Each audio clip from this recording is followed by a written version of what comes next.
former military, police officers, firefighters, and other first responders, there's a group called Oath Keepers.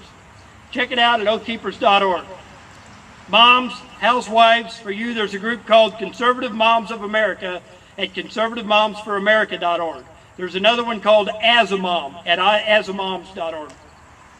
There are literally hundreds of other groups. There's even local 912 and Tea Party groups all over the nation. One of the sites or movements I really like, the one I believe will cure much of what ails America, is called Bring Home the Politicians. You can find it at bringhomethepoliticians.com. This is a movement to establish an e-Congress, to relocate our United States representatives to our local districts, U.S. senators to our state capitals, and state representatives and state senators to our city halls and courthouses. That way they can telecommunicate for no less than 75% of their terms, which will increase voter access, your access, and reduce lobbyist influence. I believe if we could get our politicians home for 75% of their terms and in D.C. for 25% or less, that they might start to understand that we send them to D.C. to represent us, rather than them moving to D.C. and coming home for a few weeks a year and representing the government. Right now, they have the impression that they work for the government rather than for we the people. Little do they realize that the government is we the people. They will realize it in November, won't they? Yeah. That movement is all explained again in detail at bringhomethepoliticians.com. And I believe, and we've got some flyers laying around if you want to pick one up. I believe this can be a game changer if we can get enough people on board. Now, if none of these ideas are right for you, find out what fits. Figure out what your talents are and how you can use them to further the We the People movement. Whatever you do, absolutely do it with honor. When it comes down to picking a candidate, ask what they'll do for America rather than what they'll do for you. Remove yourself from the situation and determine if the candidacy is right for America. Try always to do the right thing, whether you think somebody's watching or not.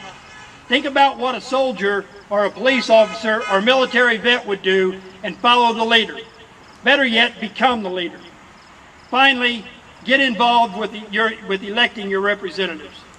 Now, when I say get involved, I don't mean to sit on the couch and watch those obnoxious commercials that they all produce at election time. I mean really be involved.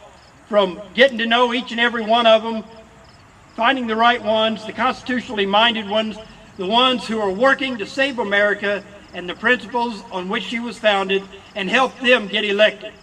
Democrat, Republican, whatever, it doesn't matter. If they're for America, I'm for their candidacy.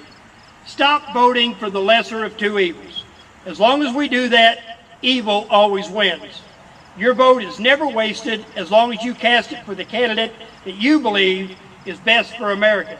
Stop believing the lie. Stop being that guy or gal at work or at the local coffee shop who gripes all the time, and let folks know what you're doing to change things. How you're furthering the salvation of our Constitution. Talk to your neighbors, your friends, yes, even your relatives. Try to get them involved. Now, I don't mean to try to beat a dead horse. Some folks just are never going to be involved. Some folks just want to muddle through life and hope for the best. You'll never change those folks, so don't waste your time. Move on. Let them know where you stand, and if they ever want to be involved, they can give you a call. Some folks just prefer ignorance and apathy. They don't know and they don't care. That is exactly what our politicians want. They, the politicians, despise our recent political engagement. They much prefer an ignorant and apathetic electorate. No more. We must never again allow our elected officials to put us to sleep.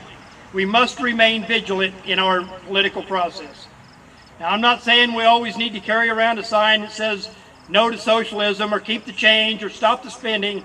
As a matter of fact, it's probably time we put those signs away and just continue our movement in a way that makes us look less angry, but forever engaged, concerned, and absolutely determined to save our country and our precious freedoms and God-given way of life. This election cycle must not be the end of our activism. As a matter of fact, it is, or it should be, only the beginning. We are not going to change America or restore America with one election. The opposition has been at this reformation, this remaking, this process of the destruction of America for a long, long time. It just isn't going to be turned around easily. As a matter of fact, things may get tougher, possibly rougher, and maybe even more dangerous before they get better. But I believe the pain will be well worth the gain for our children, our grandchildren, and their children. In closing, I have no idea what your talents are or how you'll be involved, or even really if you'll be involved.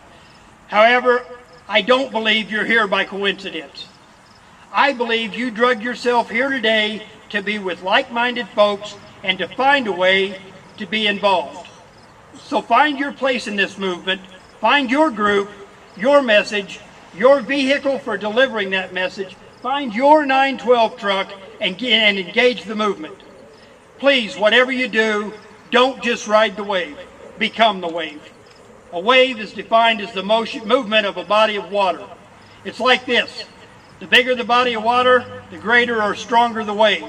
Likewise, the more people involved in this wave, this movement, the more devastating this wave will be to the opposition.